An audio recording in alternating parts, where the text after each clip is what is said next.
ఈరోజు ఎందుకో పొద్దుటే లేచినా కూడా ఎవరిని ఇబ్బంది పెట్టకుండా బయటకు వచ్చి హాల్లో కూర్చున్నాడండి. వాళ్ళు ఎలా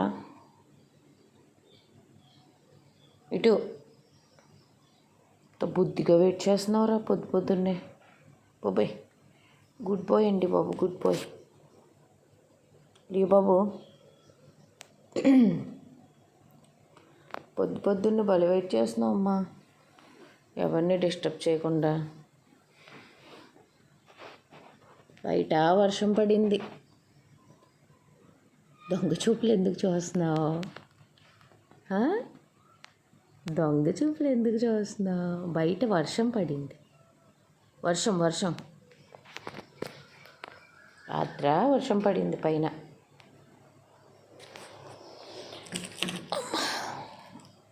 వర్షం పడింది కదా రాత్రి. మరి ఇప్పుడు వాకింగ్కి వెళ్తావు? వాకింగ్కి వెళ్ళటానికి ఏం లేదు.